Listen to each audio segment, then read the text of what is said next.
one more series here for bracket play for the mid-season brawl for HGC as we have Tempest going up against Tempo Storm. Oh, I had to breathe halfway through that. I couldn't do it. So that is going to be our final series for bracket play, of course. But later on, we have the All-Stars match. So don't forget about that. And don't go anywhere after this one has concluded. To my left-hand side, I have Wolf. I have Skimmy. I have Tetcha. Gentlemen who were not here. Who wasn't here? You were not here. Genji's really good. Genji's really good. Turns out, really, really good. Yeah. Even though there were some absolutely really close times the Dignitas were trying to turn that around with the Genji. Turns out, Banner of Dalaran, you don't need armor if your opponents are dead. Unfortunately, it did backfire and they did end up losing the game. There you go. There you go. Let's take a look at the schedule.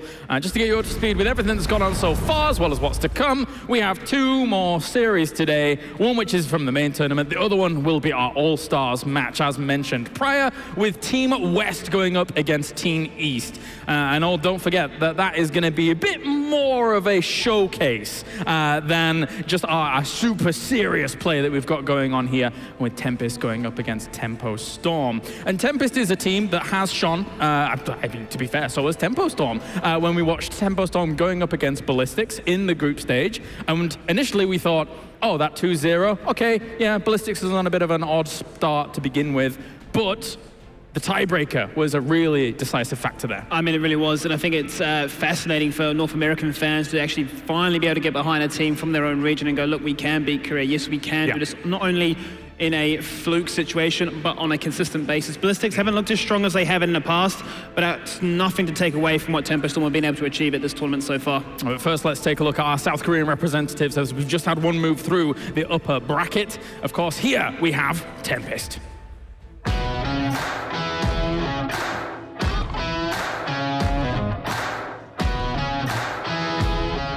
여기에 2년 전에 한번 와봤었는데 다시 오게 돼서 기쁘고 또 2년 전에 우승했던 것처럼 또 우승하고 싶어서 좀 설레요. 지금까지 보여준 기량에 대해서는 아직 만족하지 못하고 더 잘해지고 싶은 생각이 많아요.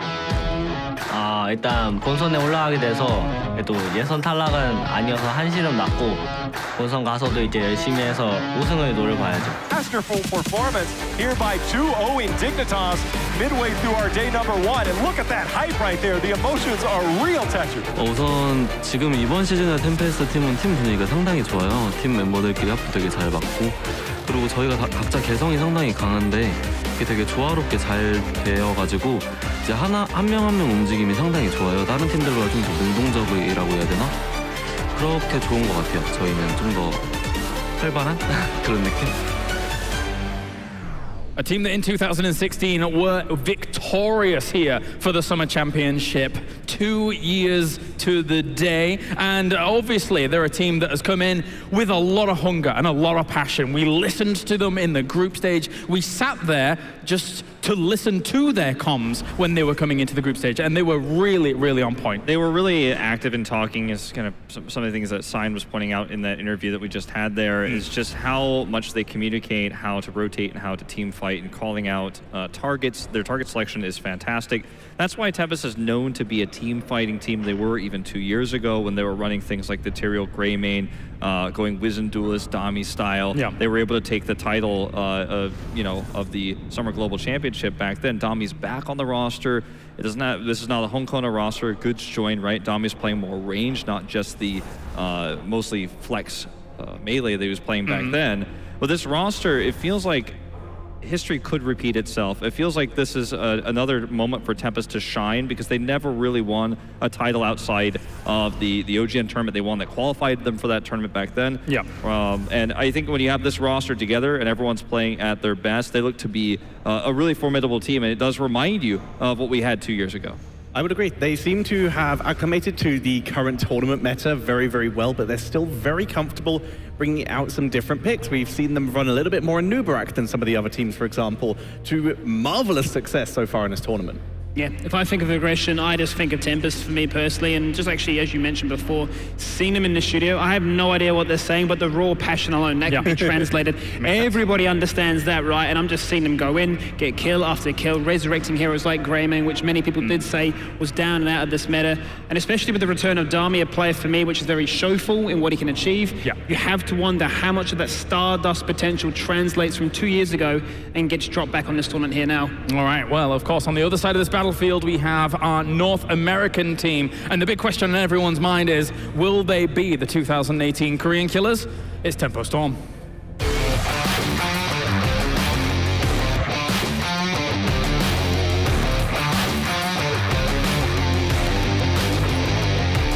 Feels really good to have made it into playoffs. Now's the real part of the tournament. Best of twos are fun, but best of fives is where it really gets interesting.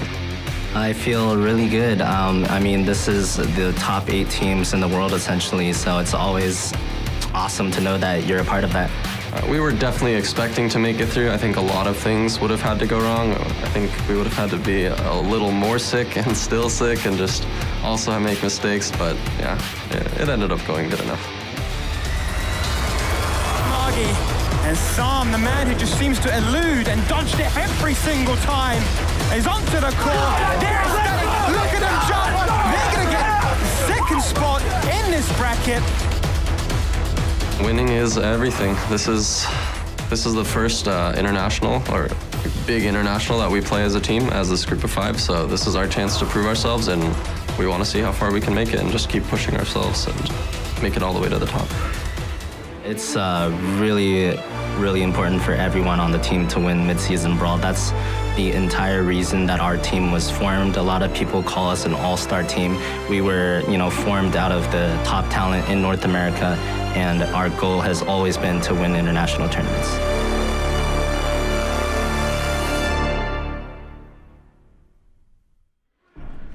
Fans stole the words right out of my mouth here for Tempo Storm, and I think it is fair to say, when you look at the North American region, Tetra, it's a star-studded lineup. Couldn't agree more, especially due to the fact that Fan was standing exactly where Wolf was, or exactly where I was last year, has come back into play with the new Tempo Storm roster, and every single one of these players has come out during the group stage and come out of a game where we're like, that is one of the best performances we have seen. June, some insane stuck-off play. Sam has just been stepping it to strength over strength. And of course, Fan's role during the group stage was just on another level. I feel like, if you could compare a team like Gen G, for example, to Tempo Storm, you think of Gen G as unbeatable, almost godlike, and this, you look at them as no one can touch them, right? But they're very macro-oriented, they can team fight well, but they're more of an all-rounded team. When you look at Tempo Storm, it feels like burst damage, aggression, they feel bloodthirsty, they're warriors, they pull no punches. You make one mistake, you are going to be killed. They do it in flashy manner while they're screaming and yelling and talking in comms. They're a very emotional team. And that kind of thing, when you know that's going on, when you're the opponent of Tempo Storm, it can actually kind of get into your head a little bit. It can make you feel nervous, it can make you feel stressed out. We're now in front of a big stage. I think if Tempo Storm can take an early lead in this series, they absolutely can take it if they play their style, they play their burst, and their execution of engages, their initiation, it's just so strong. If they can continue to utilize that, I think they've got a decent shot here. I think drafts and strategy and execution and all those factors alone, I feel like emotion is going to be the biggest deciding factor for me in this one here. If a team, either side, both very passionate in their own regard, if either team can try and find their early win, then we're going to see a momentum, a big snowball that will take place from games 1 into game 2 and onwards and forefront. It's going to be Dragonshire. Any thoughts on this going into it, boys? This has been a map that when we came into the tournament, a lot of teams were looking at the American teams and going, yeah, this looks pretty good. Tempo Storm, they did play it in the group stage, a reasonable amount. They went 2-1 on it, so have been performing pretty decently on it. So feeling a little bit of strength there. Once again, obviously Tempest are coming into this as the favorites, being ex-champions, being the Korean team, etc. But Tempo Storm, this is not the worst map start that they could come up with. I think this is a good map for both teams, right? It's not either a major strength or a major weakness. It's a neutral map that both teams will be quite happy to play on, showcase some of their communication, showcase those rotations, and really get that motor off to a good start. All right, well, let's get into it then. This best of 5 between Tempest and Tempo Storm. What happens when 2 weather fronts collide? We're about to find out here. It's worth mentioning that when Tempest won the Summer Global Championship. I always want to call it the Mid-Season Brawl. It wasn't called that back then, technically. They actually were sponsored by Tempo Storm immediately afterwards. That's true. That same tournament they played afterwards, OGN Season 3, they lost in the group stage. And I feel like, and they lost their sponsorship as well. I feel like for Tempest, they had that big moment, and they've always been in the shadow of Ballistics. They've always been the shadow of Gen G.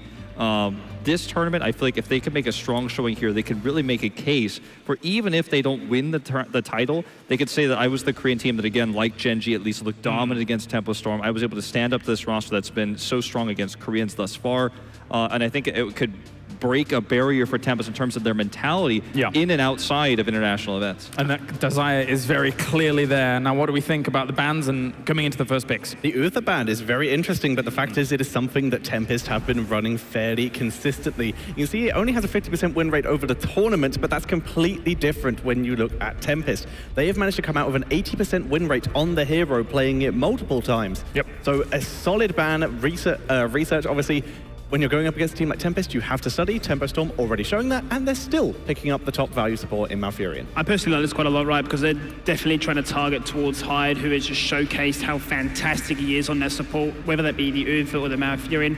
Hasn't really been forced to try and expand the hero pool and showcase what he can do on the others.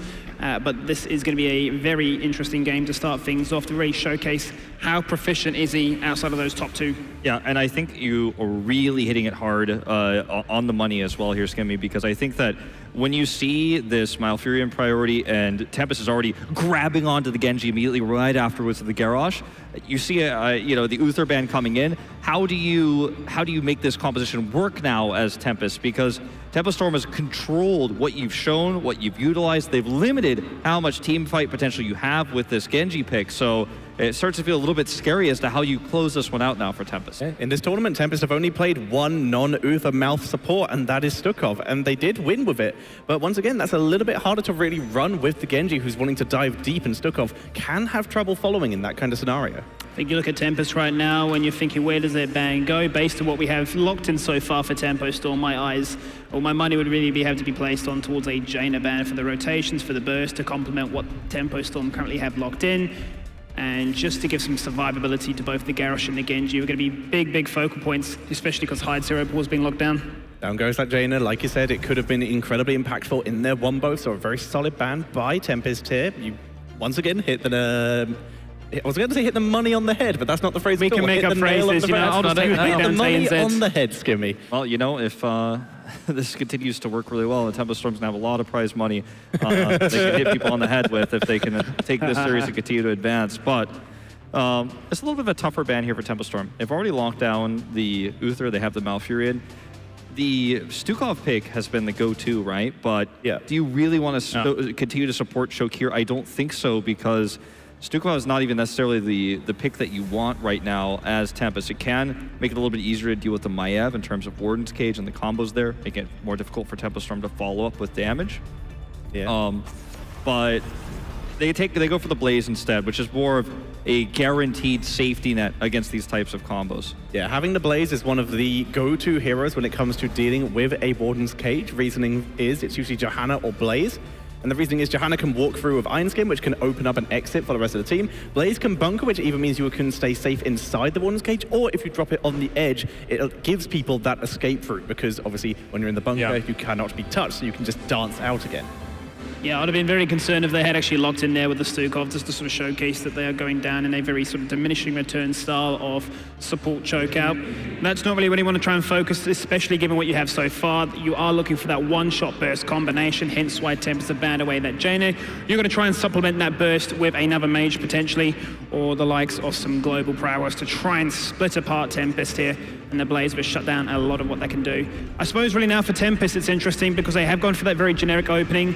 We're sort of looking to try and see where Hyde is going to go with that supporting role, but they're not going to reveal that until they get the full picture of what Tempo Storm can showcase. They're going to go for the Phoenix here, which Phoenix has showed a lot of strength in multiple different facets and the sort of diversity of builds he has, but you're going to want some slows to really try and allow that plasma cutter to get extra damage. And that's where the Stukov pick starts to feel a little bit more appealing, because you do have the ability to use your push tools to get those slows, to get the bonuses there with Phoenix's heroic. So that does kind of open up that possibility. If we saw a more aggressive offlaner, like a Sonya, for example, we might even see the Rhaegar pick come through here. But with a Dahaka pick, it does lean back towards what you're saying. You mentioned setting it up for those slows. I also do like that Tempest took away the Phoenix. Phoenix could have potentially been that little burst follow-up to a Warden's Cage kind of engage, because you're able to get everyone in one place. You're going to hit pretty much every target with that Purification salvo.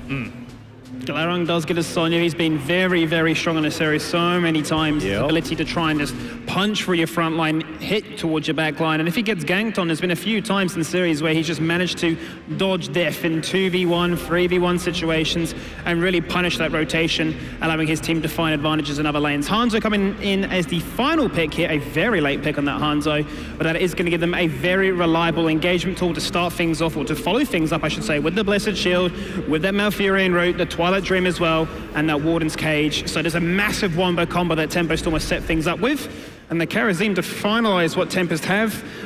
This is a favorite hide from quite a long time ago. A 2016 favorite. We saw it on Chris Hawley. He was the first player in Korea to really utilize 7-sided strike. Could be a Palm coming through here on this as well for protection. I don't like the Karazim pick here as much as a pick that would have had the cleanse potential, given the composition we're dealing with here. Are you really going to, when all this damage comes, when all the CC comes, going to be able to palm somebody? That's going to be very difficult. Can you set up a 7-sided with this composition? A little bit tough. Time for predictions. I was liking Tempest until I saw the Karazim. There's no slows with it, and it's too late to get cleanse, as Wolf pointed out there. I am going for Tempo Storm. It's a tough one because my heart wants to go with Tempest based on what I've seen them do so far and how aggressive they can be. I don't know if Karazim is the pick as well. I'm going to start with Tempo Storm. Okay. Might come as a surprise to you guys, but I'm also going to go with Tempo Storm. I think they have the better draft here for the first game. It's a little bit worrying that Tempest kind of got shut down super hard in terms of supports, and the Karazim flex, I don't think it's what they need here. Yep. From my perspective, Tempo Storm got a phenomenal draft when it comes to both comparisons. So I think I have to go 4 for 4. I have to go Tempo Storm. I didn't expect this desk to go 4 for 4 Tempo Storm at the beginning of this series, because I think we all look at Tempest as, in this tournament at least, a little level above where Ballistics is right now. I think that's fair to say, right? Yeah. So, crazy stuff. Let's see what Twitch chat thinks. Ooh, well, yeah. America's awake. That's right. 72% for Tempo Storm, 28% for Tempest. There is a world, of course, though, where Tempest just comes out and says, we're Tempest, we have that drive, and we have the skills available, despite not being in a favorable spot in the draft. Yeah, I mean, this is the kind of thing where you look at this first prediction. I think a lot of people look at that as that's our prediction for the series, which is not the case. This is going to be the first game that tests power levels here. Yeah. And if you're going off of what we've seen so far, it's very difficult to judge. They haven't faced each other yet. But if you're going on draft, I mean, I think the desk unanimously agrees Tempo Storm has the better draft. Great draft. There's a chance that Tempest suddenly, outplays them and controls the early game and is able to utilize the Karazim pick well, but it's tough to predict that at this moment in time. Let's head over to our commentator team as well, who are ready to go. Oh, it's 2 Americans. Are you surprised that we all predicted Tempo Storm, or do you like the draft as well? I mean, anytime you see Wolf pick a North American team over a Korean team, you can feel pretty confident in the first game, and I think that's what Tempo Storm needs, given that it's one of their favorite battlegrounds. I feel like I like the Tempo Storm draft, but I can see the execution side on the side of Tempest. For sure. A little bit more scared, I think, than everybody else. The confidence, I don't share the same confidence. I still side with Tempo Storm, though. All right. Well, I'm excited for the last series of the day in terms of the bracket, so enjoy, guys.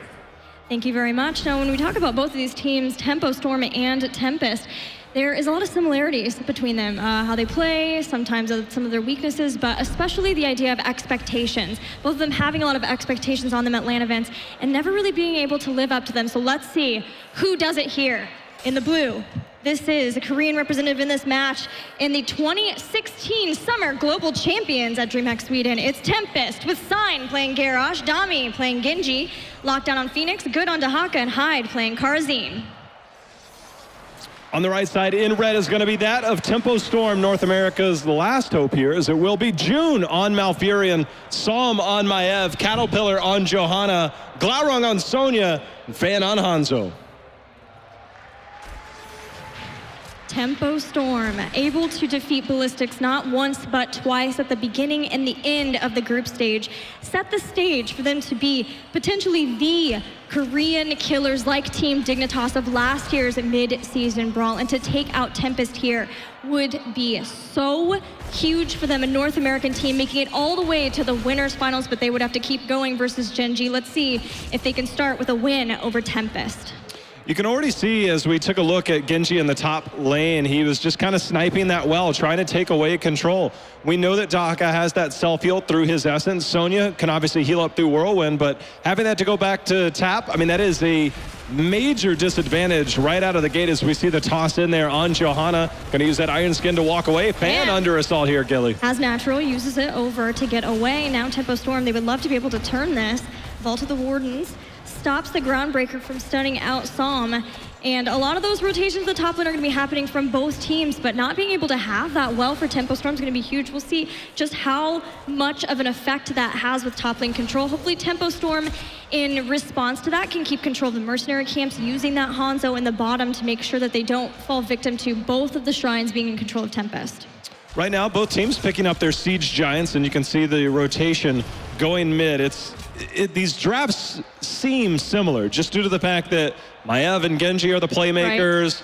Right. Hanzo and Phoenix on the other side, they don't have the best wave clear, but they're not the worst. And so it just feels like the same mindset of both teams. Cattle, though, gonna hold in here. Has that Iron Skin, gonna walk away. Dami missed that Swift Strike as we saw a little bit of a detour there for Cattle, but everything's gonna be okay here. Both teams, as Lockdown eating quite a bit of damage, but both teams playing pretty slow, playing pretty neutral so far. But on the idea of playmakers, we have to remember that Tempest, anybody on their team can be that playmaker. And you talk about Sign and some of the plays that he's been able to make this tournament with flanks, with his mosh pits, anything, any possible thing that he could play, even a hide. And now he's playing a high execution kind of support.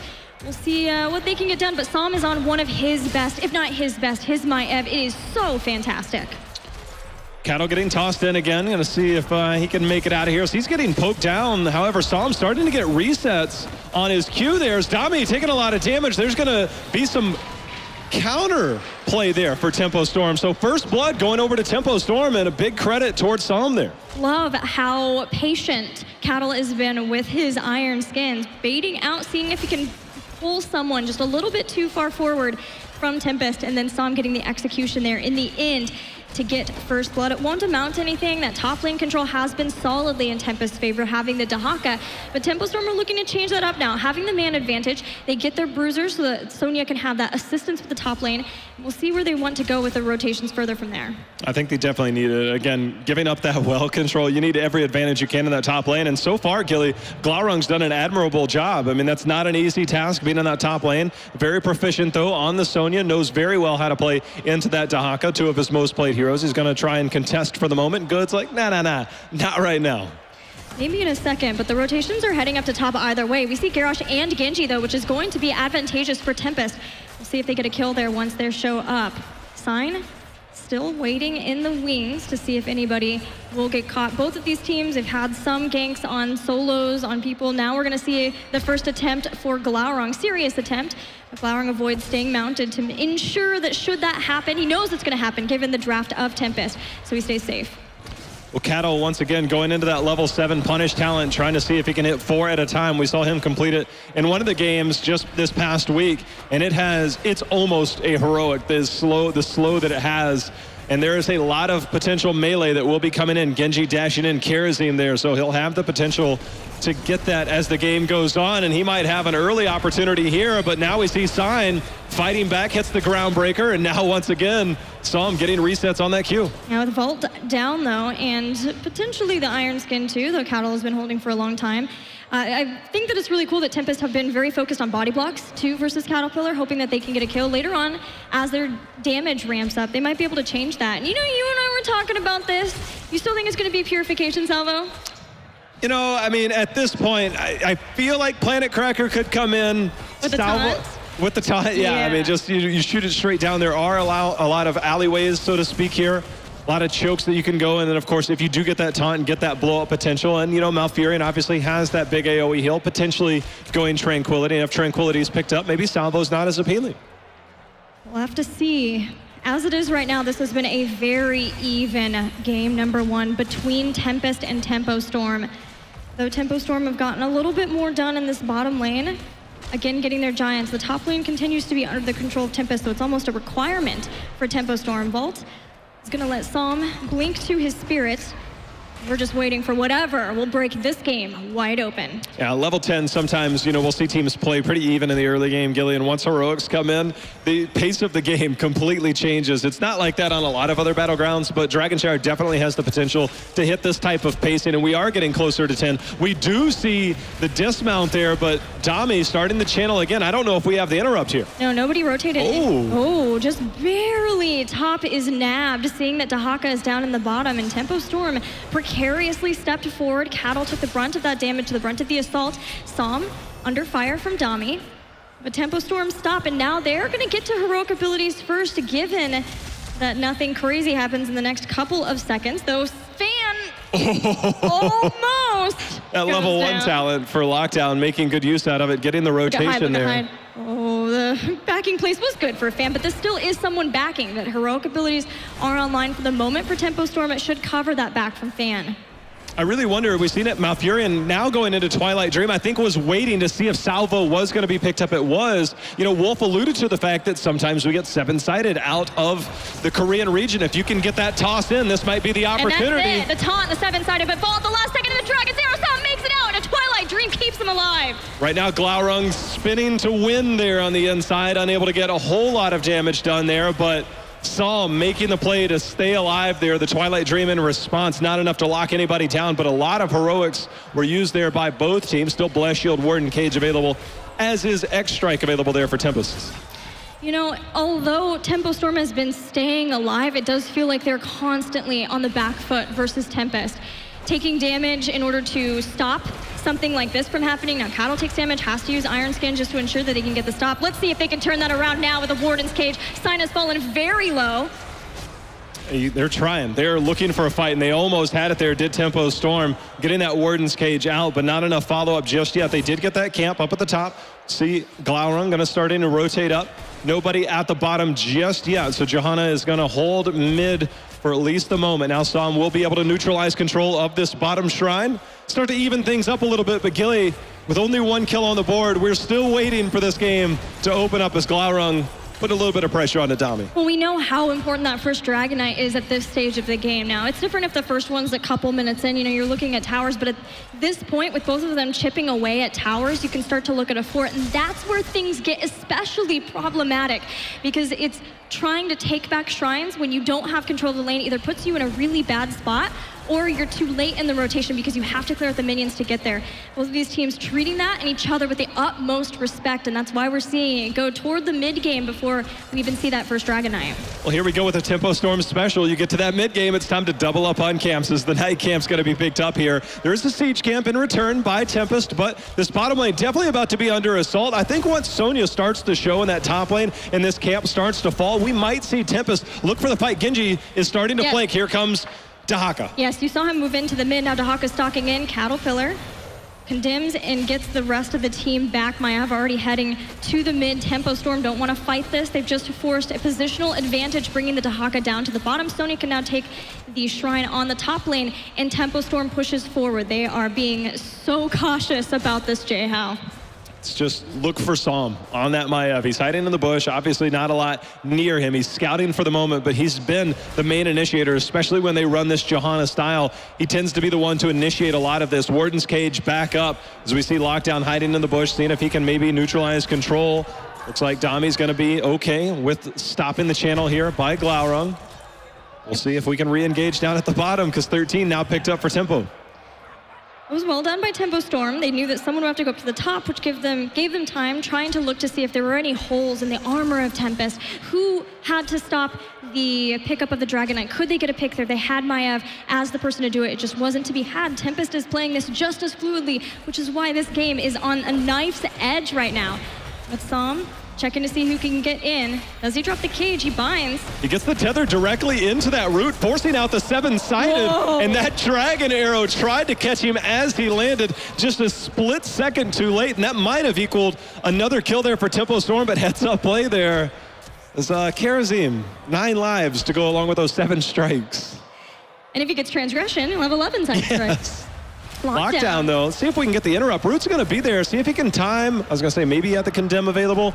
Unable to do that. In the middle, though, however, Maiev gets caught out, as does Glaurung. That's going to be the death of Maiev. First kill coming over here for Tempest. Tempest finally gets a kill, and for 25 more seconds, there is no Maiev. There is no big initiation with this composition for Tempo Storm, especially with having Dragon's Arrow down and Blessed Shield down for a few more. This may just simply have to be a Tempest Dragon Knight, though, in the bottom lane. Cattle is still trying to duke it out for the moment. He's here, as is Jun. Root goes down. 7-sided strike's going to hit. Salvo, is this going to be enough? Let's see, Jun puts the heals out. Does have the Moonfire. That's going to get it, but there is no interrupt. This is going to be DK number 1 finally. 11 minutes in, Gilly. Let's see what Tempest can do with it. They're going to start here in the mid with mid towers. Likely to move down from there. Potentially up. Sometimes we'll see that movement happen toward the top lane, especially from Korean teams on Dragonshire in the mid game, but not having anything down in the bottom. I expect we would see that. It's a bit of a strange Can't quite pull that bad boy. It does do obviously a little bit of damage, but now we'll see the rotation down 16. Also going to be here very, very quickly the minute these towers start to fall for Tempest. Dahaka still showing up at the top. Ooh, it's a split push. Lockdown showed in mid, just wanting to take out that wall. Very well focused from Tempest, but I'm a little bit concerned for Glaurung. Tempest and the rest of the Korean teams at this mid-season brawl have not been afraid at all of diving forts, especially one where you have so much room to move around, like top with Glaurung. Yeah, he's at 16. He just went in, and he's probably not going to make it out. We'll see. ISO missed, so did Drag. Glaurung's juking and jiving all over the place, and a Dragon's Arrow to follow up. Oh, big engage there as the Twilight Dream hitting onto 3. Blessed Shield's going to be the follow-up. That's going to land onto 3. Nice cleanse there. Cleansing touch. Salvo out in return. Lockdown and team, they're going to be on retreat. But that cleansing touch, making sure all of Tempest members get away. Tempo Storm able to turn that around. Unfortunately, Gilly came up empty-handed in the kill department. Right, Psalm wasn't quite there too, and had they maybe had a cage as a further lockdown, that's the difficulty versus the composition, or with the composition you have of Tempo Storm. If you can't get someone to flank around or lock them down for longer or bait them into the fight, which Tempest was not going to do in that spot, you're able to walk away. But Tempo Storm holds on to all of their forts here, just taking some tower damage, losing another well, and for the moment they're fine. They have 16, so they have the ability to get back into engagements and keep their macro going on this map. Tempo's going to make another attempt at this double camp, Gilly. They're down here. Last time we saw the siege camp there. Obviously, Phoenix has pretty decent wave clear to help deal with this, but now this is, again, what Tempo Storm loves to do. They always love this rotation. They generally get a lot more out of it. Last time, a little bit early in the game. We're going to see if they can get something out of it this time. 1 tower goes down. 2nd will be soon to fall. We'll see if they try and engage beyond this, though. Dahaka still showing top. Sonya has made her way down, so that is going to be 5 members down here. Salvo just trying to force them to retreat. Vault will get rid of a lot of that damage. Now Dahaka comes into isolation. He's going to hit Hanzo in the back. Iron Skin used. Tempo Storm's on full retreat for the moment until they can bait them in, and bait them in they have. But there's a huge taunt from Sign. See the Twilight Dream in response. Dragon Arrow is going to hit from way downtown and going to allow Cattle and team on the retreat. Hyde extremely far forward. Ends up getting that dash out. And Kelly, we've seen a lot of fireworks in this game, but we have not seen the takedowns yet. Just 1 kill to 1, 14 minutes in, and it's definitely not due to the lack of trying since we hit those heroics. No, both teams just playing incredibly well. Around each other, trying to get the force. You know, we saw Tempo Storm trying to just bait back up so that they could re-engage with the Maiev, drop the cage down too, but that taunt, the Warlord's challenge from Sign was absolutely nuts. It hit 3 people. But so the follow-up, they have the Twilight Dream, yes, the Dragon's Arrow too, but nothing so concerted yet to be able to lead to a lot of kills at once to open up the map for either side. Tempo Storm does sit a little bit behind in the XP department, so they do have some work to do if they want to continue to contest, especially try and take a team fight, because if we continue this pace, it's just going to be a matter of time until 20 comes in. So right now, Tempo Storm, we see Maiev cautiously approaching that bot lane, trying to see if you can go in, but Phoenix down there holding ground. Iron Skin forced to go out as we see the toss in. Sign taking some damage in return. With Iron Skin out, Tempest can feel more confident to step forward here. Fan and June do not want to be the ones moving out, though Fan with having piercing arrows Great root from June. Yeah, I think that actually denied the taunt there, just out of range, but that does not stop the DK, and that's going to be an isolation used onto Johanna. No walking away from this one. So with 19 picked up, Tempest also grabs the DK. They're going to start marching forward, Gilly, and all of a sudden, they will be approaching 20 much sooner than later. And this is a huge difference, because now with this Dragon Knight, Tempest take out one fort, they can take out another one. This gets them dangerously close to those Storm tier talents. Tempo Storm will be left looking for answers. That bot fort is low. They've been able to do a lot of damage with it, but the double camps, Tempo Storm not being able to get that fort earlier is unusual for them. They are very used to being able to take that out and then just put their finger on the bruise and press hard in that bottom lane with the double, the triple camps, and it just has not been able to work out for them as Tempest has played this game so cleanly. I agree with you. It's so difficult right now for Tempo Storm to get the pacing that they want in this game. Right now, 20 picked up for Tempest. If we look at the big picture, Tempo Storm does have the opportunity to slow play till 20 before the next Shrine phase. It's just a matter, will Tempest allow them that opportunity? And right now, DK still 13 seconds left, but not much health left. See if they just kind of take down a little bit of keep ball, play towards that 20 tier, see if they can open up a potential win condition via fight.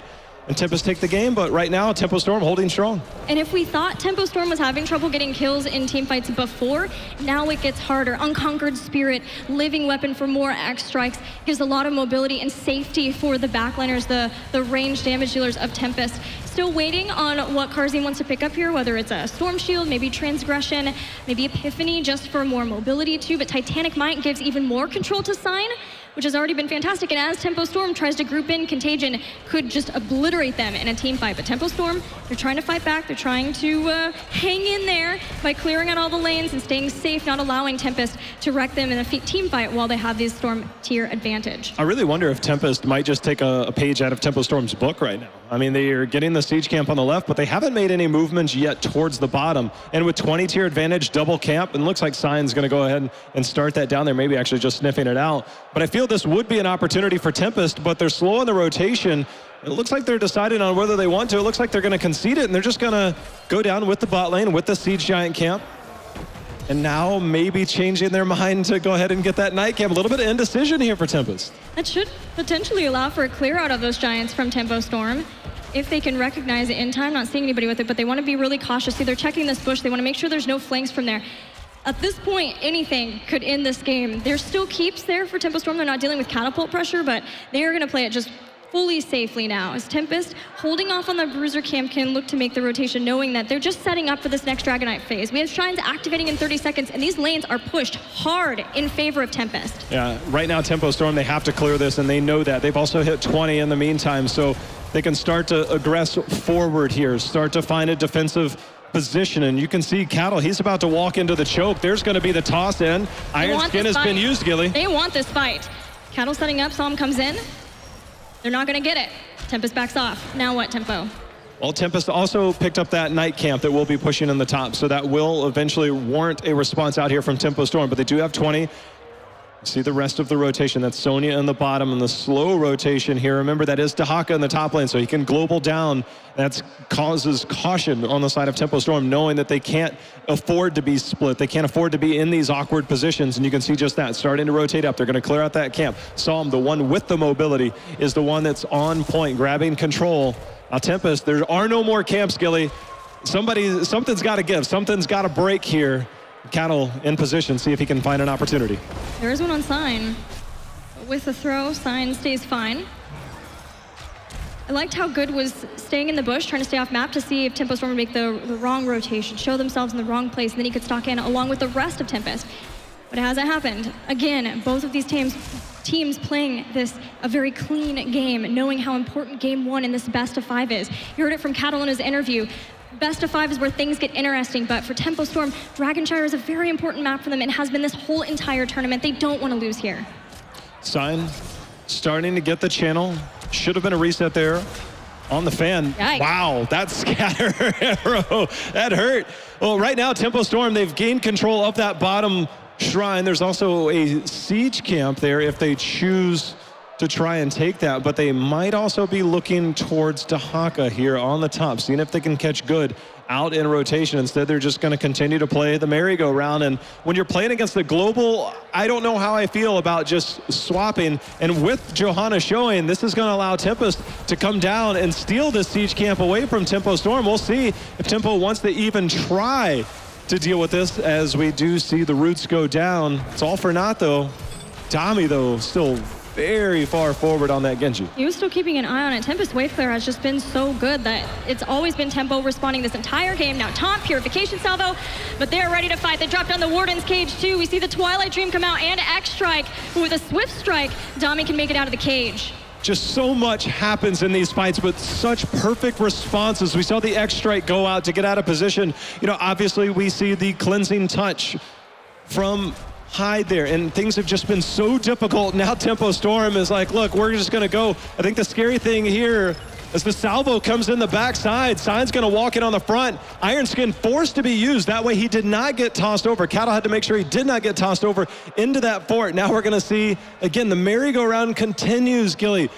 We are looking at a total of 3 kills, 21 minutes in. Something's gotta give. The thing is that salvo, if used in that way, doesn't amount to too much. Tempo Storm were okay with taking that damage. Here comes Dahaka. A root just slightly too late to stop Good from getting rooted from that. Good turns around. They do have their eyes on Hyde, but the double toss, there's going to be the double taunt, and that's going to be Glaurung going down first. We see the isolation going to be used on there. And Johanna next to fall. 2 members down on the side of Tempo Storm. Tempest looking for more. Looks like they're going to turn their attention towards this DK, Gilly, and this might be the DK that could win them the game. Yeah, this is a problem. No front line for 50 seconds. Sonya at 46. Now Good already in position. This is the product of having the global and playing the global so well. And Tempo Storm are trying to engage while Tempest are just trying to get the Dragon Knight, seeing if they can get it while they have maybe a man advantage. But this X Strike is going to blow up Malfurion. Maev goes down, and this has gone from bad to worse. That is all she wrote there for Tempo Storm, with 4 members down and a long ways towards any bit of that control is going to be here, and you might as well make it a 5th as Tempest now calls it a full team wipe, and soon they'll be calling it GG as they take game number 1 here. Tempest, it was slow to start but quick to finish, Gilly. Tempest ended this game in a hurry. Bad to worse for Tempo Storm, but on the up and up for Team Tempest. They played this game to perfection. The wave clear, good. The camp control, good. And using that global to really put the pressure on to Tempo Storm. Tempo never got to play Dragonshire the way they wanted, and because of that, Tempest wins game 1, GG. I mean, just the counterplay there. Obviously, you know, when you have the garage, you don't necessarily have to walk in to engage. It's just you kind of wait for them to come to you. But the counterplay between the Genji, between the garage, between the Kharazim, it seemed like they had something in mind. Did Tempest to deal with the Maev, and that is very rare to see Tempo Storm have that little success with the composition we know they've excelled on before. Yeah, I think the scarier thing for Tempo Storm is that was a clean game from them too. It was how they like to play Dragonshire. It's just that, quite simply, Tempest had their number. They knew what they were doing there. They even picked the battleground into Tempo Storm, and though it was a hard-fought early game, the minute that Tempest sniffed out any sort of weakness from Tempo Storm, they struck, and they struck hard.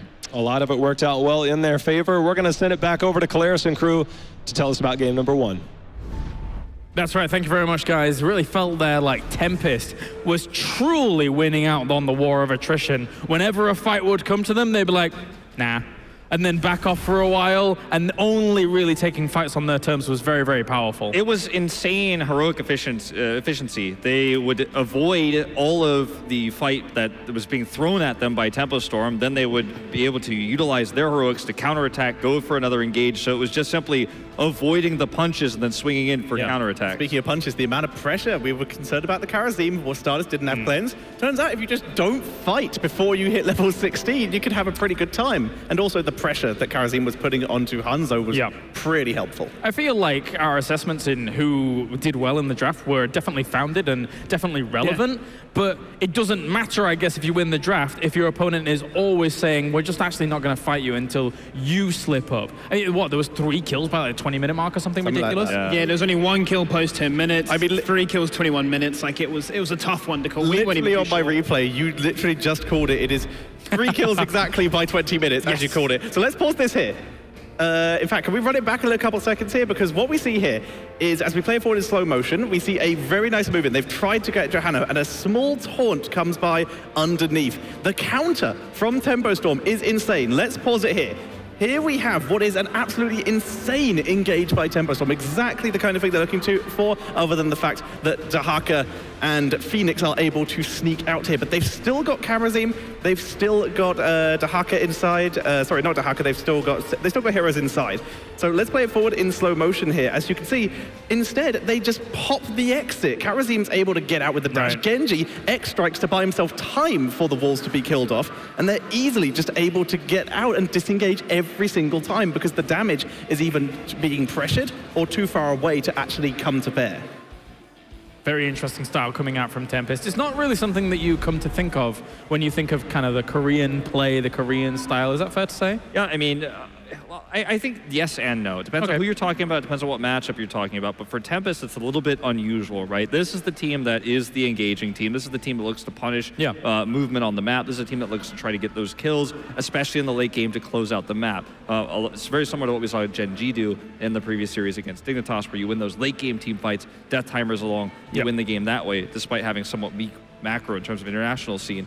But in this game, they play safe, they play defensively, and it really works out well for them. So Tempo Storm, they played their style, and they had the best draft they could hope for, and Tempest still dominated them. That's worrisome going into this series.